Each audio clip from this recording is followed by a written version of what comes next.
Hey everybody, Josh Sigurdson of World Alternative Media here, and of course we are joined by Eric July, the lead behind Backwordz, which is one of my favorites. You're actually going to be performing here in Acapulco, Mexico. Yep. Amazing conference, amazing people out here, and I'm really glad to finally meet you in person. Absolutely. So now I'll just get right to it. We're faced with Donald Trump's presidency. Yeah. We see a lot of the more small government-minded people giving up their consistency to support him as if the job is done. Mm-hmm. We also see socialists and liberals making fools of themselves, damaging their reputation, and sending more people in our direction. Yep. Do you think the Trump presidency will help or hurt the cause of voluntarism going forward? Ooh.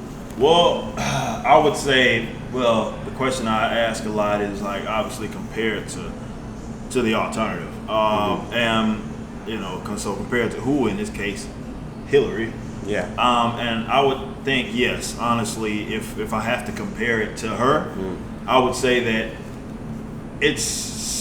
we have a lot to work with right now with the Donald Trump presidency. He has, for better or for worse, got people riled up. Some people, but the thing about the way I look at it is that you have people right now which are, on both sides of the aisle, seeing something wrong with the government. Yeah. Now, the difficult thing is trying to get people to extend that to the logical conclusion. And obviously, once they do that, they'll come over to our side. Yeah. But at least people are second guessing the current setup. So then I think it's on us as libertarians, as marketers of this philosophy, to be able to reel these people in that are right now second guessing something that has kind of been embedded within kind of our culture for a long time. Sure. So now, if we can get these people reeled in, and it's really on the libertarians at this point. I think there's a lot that we could take from a Donald Trump presidency. Yeah, I mean, there's a lot of reason behind the pragmatic angle on this, which is, of course, ideology is something that we should focus on, but pragmatism often is what creates that bridge between ideology and survival, right? So with Hillary Clinton, I think most anarchists were relieved to see that she didn't win, while not happy that Donald Trump won. That's a perfect way to put it. But though at the same time, I feel like he might be the perfect storm for like the race baiters, those that want to create that cultural Marxist divide between all people. Right. But with that said, going forward, the media is constantly harping on and on about how Trump is racist, Trump is a sexist. Right. They're literally making up stories to make him look bad. Right. The worst people are triggered by him, but then again, some of the most principled, liberty-minded individuals are also really pissed off about Trump's policies. Right, absolutely.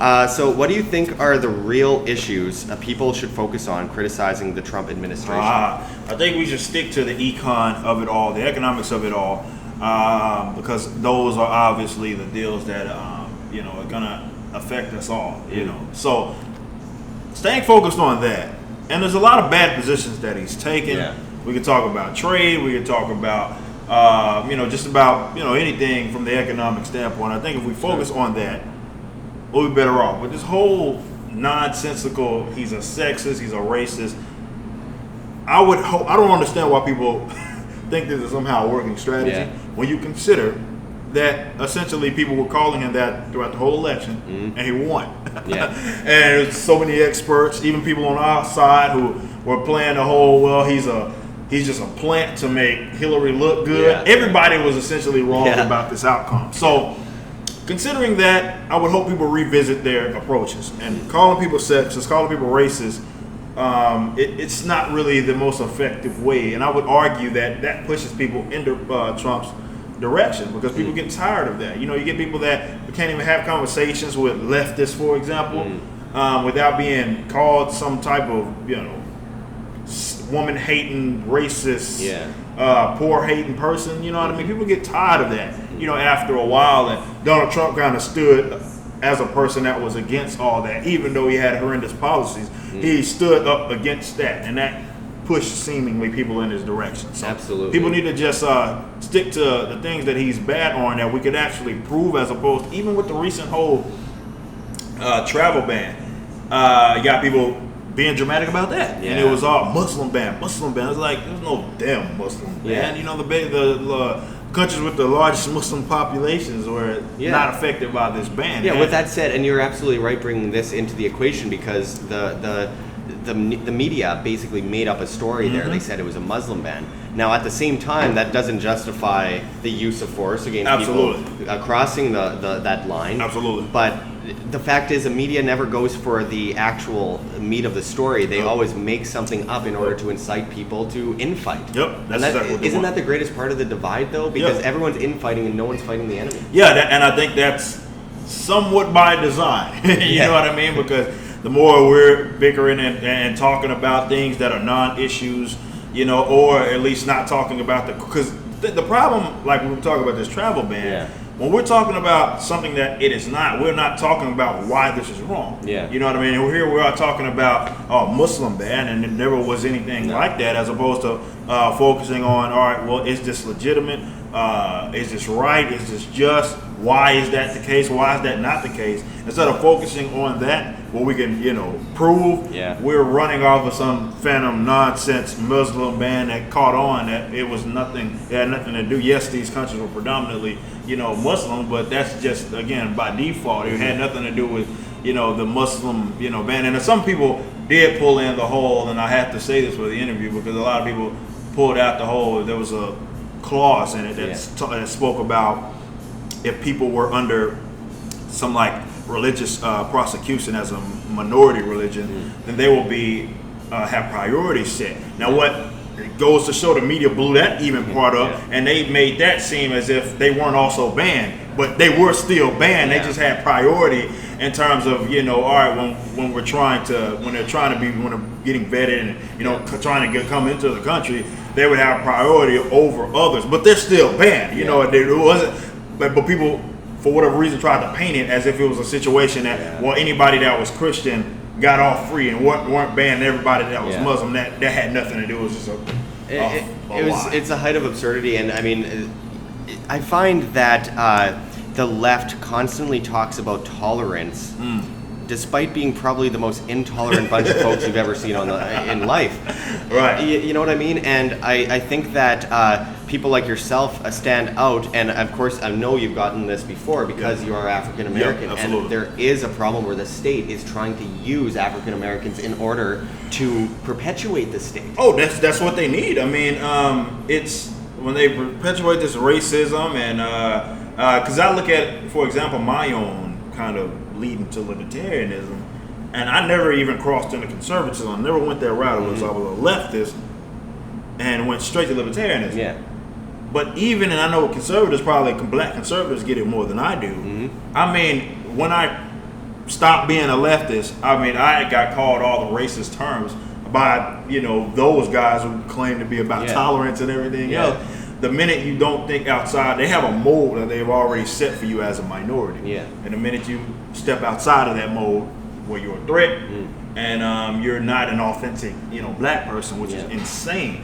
But they have to keep that narrative kind of going, because they do want to keep, I would argue that a lot of black folks, they like to keep them exactly where they're at, kind of reaching up, hoping for, when you talk about a lot of these, and it's not just black communities, poverty-stricken neighborhoods, communities as well, no matter what color, they keep them there. They keep voting for, let's say, more statism, because Democrats always promise, this election, we're gonna get all this money, we're gonna bring you out of poverty, and all of this nonsense that never comes into fruition. Yeah. So it's a trap, and but they have to keep perpetuating this narrative in order to remain in power. Absolutely. I mean, it's people in poverty and those that are minorities that are hurt the most by statism. Absolutely. And we've seen that over the last 100 years. We've seen that for more than 100 years, considering the Democrats were behind slavery, the KKK, and of course this welfare state, which actually has perpetuated the welfare state.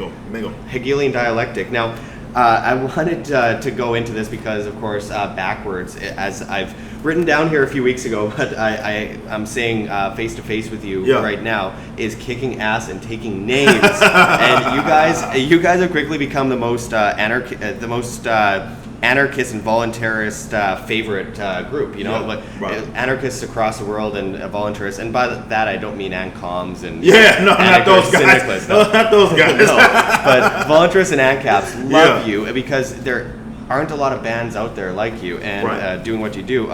But you must be blacklisted for your views by many. Oh my God. Do you ever have issues playing shows because of your political Absolutely. views? I would, and I don't want to put anybody on blast, but we have missed opportunities because of our political views. And again, I can't put folks on, I'm not going to put air out everybody's business, but I will go on record and say that has hindered us. I don't want to say hindered us, but you have those individuals that for a while, tried to suppress us because of our political views. And being fairly open about it, I come out against something like, these organizations that, help a lot of this left-leaning, genre that we kind of bounce between, the genres that we bounce between. And, we've been on record being very, very critical of them. And we don't buy into that leftist horse crap. So, in a genre and music in general just leans left. Yeah. And it is what it is. But, yeah, we've got folks that try to purposely, because of our message, keep us exactly where we're at as this underground. But it just was the drop of statism, and big shout out to, Craig Mabbitt for jumping on that. That kind of let everybody know that it's only so much that you can do it. And thanks to everybody like that's here in our backbone, it's the libertarian community. Yes. They're the backbone of our existence, and they unapologetically spread all of our music, and it gets out there. It gets a lot of views, a lot of sales and stuff like that, and that's what we need. And so it got to a point to where they couldn't keep us down, anymore, and it's just continuously growing. But absolutely, you kind of get that experience when you are a musician, and definitely in a predominantly left-leaning genre, and you being a right-leaning, like a libertarian voluntarist that doesn't buy into the social justice aspect, egalitarian bullcrap, you get a lot of slack. And you see that changing in culture, and I feel like it's going to change in music. I mean, ideas, as many have said before, ideas are stronger than standing armies in the long run. And I feel like in 10 years from now, this is all going to change, and you guys will be like one of the first people on the ground floor of that movement with music. And you do an incredible job, and I thank you for joining us today. So how can people find the work you do in and out of Backwordz? Well, obviously, backwordsmusic.com is our website. But you could go to Backwordz, just type that in, whether it be from iTunes, on Google. We're all over the place. Yeah. Obviously, my work with beinglibertarian.com, which I co-founded, we're obviously all over there. The band, that's myself, as well as me acting on behalf of the band. You can find a lot of that there. But we're everywhere. The album drops on the 31st of March, Veracity, our debut album, which a lot of people have been stoked for, which they can pre-order, cop it, physical copies. Got a lot of merch on backwords.merchnow.com. They can go cop that. And we also have a tour coming up starting in March 15th, I believe. Yeah. That has Like Lost of Flames and Sworn Ends headlining it. And we'll be on it along with Cover Your Tracks and My Enemies and I. It's going to be a wonderful show. So if you're near it, come see it. I can't wait. Well, thank you very much, Eric. Absolutely, Good man. to meet you. Absolutely.